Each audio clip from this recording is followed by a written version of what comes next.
Friends, ఈ రోజు snack pakodi చేస్తున్నాను. రండి చూసేద్దాం ఎలా ఉన్నదో. శనగపిండి తీసుకున్నానండి. శనగపిండి కొద్దిగా స్నాక్ కి, అలాగే పకోడీ కర్రీ కూడా చేస్తాను. అది నెక్స్ట్ మీకు వీడియోలో వస్తుంది. ఇప్పుడైతే మీకు శనగపిండి, కరివేపాకు, కారము, పసుపు, ఉప్పు, చిన్న మసాలా పౌడర్ ఇవన్నీ వేసి బ్యాటర్ అయితే రెడీ చేసేసుకున్నాను పకోడీకి. ఓకే ఫ్రెండ్స్, ఇప్పుడు పకోడీ వేస్తాను.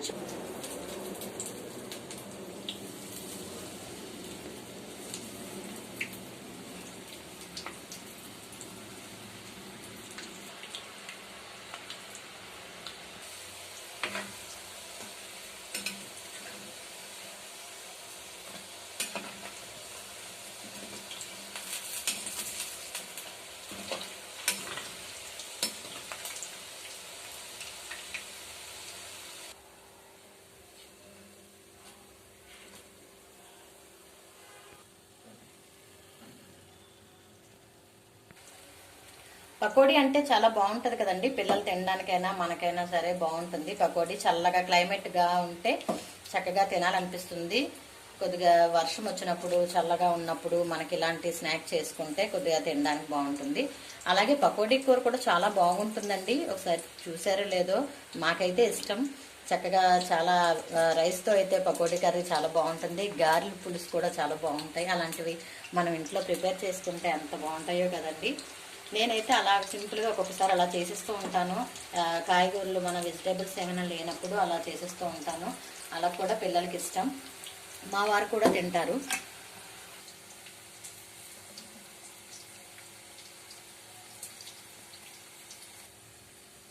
ఇది కూడా అండి, పకోడీ రెడీ అయిపోయింది. కొద్దిగా తినడానికి, అలాగే కర్రీ కూడా ఆనియన్స్ అయితే చాప్ చేసేసుకున్నాను. చూసారా ఫ్రెండ్స్, నేనైతే ఇలాగా సింపుల్గా కర్రీ అయితే చేసేస్తూ ఉంటాను. పకోడీ పులుసు, అలాగే గార్లి పులుసు కూడా నేను చేస్తుంటాను కర్రీస్ లేనప్పుడు. మా వారు కంపల్సరిగా అవి చేసే సింపుల్గా అయిపోద్ది, తినేవచ్చు అని చెప్పేసి అంటుంటారు. పిల్లలకు కూడా ఆ కర్రీ అంటే ఇష్టం అనమాట. అలా ప్రిపేర్ చేసేస్తూ ఉంటాను.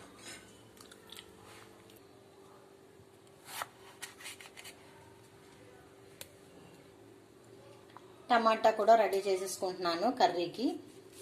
సగం పకోడీ ఏమో పిల్లలు తినడానికి, సగం పకోడీ ఏమో కర్రీ చేసేస్తున్నాను. నైట్ కర్రీ బాగుంటుంది, వేడి వేడి రైస్లో పకోడీ కర్రీ. చూసారా, కర్రీకి సంబంధించి ఆనియన్స్, టమాటా, పచ్చిమిర్చి అన్నీ రెడీ చేసేసుకున్నాను. ఆనియన్స్ వేసేస్తున్నాను. అక్కడ ఆనియన్స్ బాగా మగ్గిపోవాలంటే సాల్ట్ వేయాలి కదండి. సాల్ట్ వేసేస్తున్నా.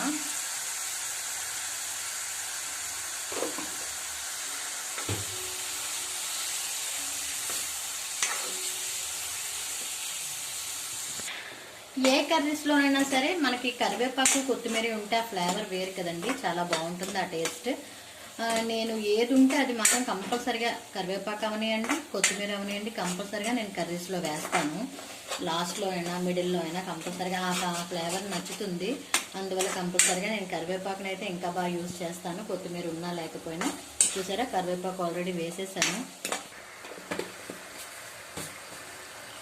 చూసారా, మగ్గిపోయాయి. టమాటా మగ్గిపోయింది, కొద్దిగా ఆనియన్స్ కొద్దిగా పచ్చిగా ఉన్నాయి. చూద్దాం, అయిపోతుంది ఇది కూడా.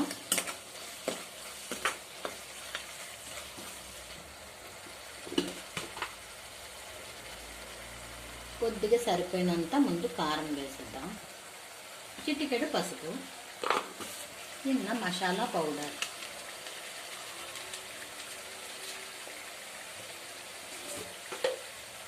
చిటికెడు అల్లం వెల్లుల్లి పేస్ట్. ఇవన్నీ బాగా మిక్స్ చేసేసుకుంటే చూసారా, మంచి కలర్గా ఉంది కర్రీ. ఇంకా పకోడీ వేయలేదు, వేస్తే ఇంకా బాగుంటుంది. వేడి వేడి అన్నం తింటూ పకోడీని మనం ఎంజాయ్ చేద్దాం. పకోడీ వేస్తున్నాను.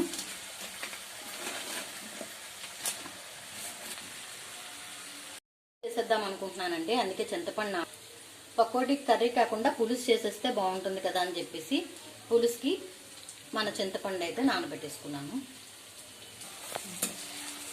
పకోడీ కర్రీయే కాదు, ఏ కర్రీ అయినా పులుసు అయినా సరే ఎవరు కుకింగ్ స్టైల్ వాళ్ళది కదండి. ఇది నా టైప్ ఆఫ్ మేకింగ్ అనమాట. ఎవరి ఇష్టం వచ్చినట్టు వాళ్ళు చేసుకోవచ్చు ఇంగ్రీడియంట్స్ బట్టి. నా స్టైల్ ఇది. మీ స్టైల్ మీరు ఎలా కుక్ చేస్తారనేది కామెంట్ సెక్షన్లో చెప్పండి. కొద్దిగా వాటర్ యాడ్ చేసుకున్నానండి. సాల్ట్ కూడా కొద్ది తక్కువ ఉంది, అది కూడా వేసాను. ఇప్పుడు కొద్దిగా మగ్గిన తర్వాత పులుపు వేసేద్దాం. ఒక పక్క కర్రీ పెట్టేశాను కదండి, అలాగే మరొక పక్క రైస్ అయితే పెట్టేశాను. కుక్ చేసేస్తున్నాను. రెండు ఫాస్ట్గా అయిపోతే చక్కగా టేస్టీ పకోడీ పులుసుతో రైస్ తినేయడమే. చూసారా, చింతపండు జ్యూస్ అయితే రెడీ అయిపోయింది. ఇప్పుడు ఈ పకోడీలో వేసేస్తే ఫినిషింగ్ అయిపోతుంది.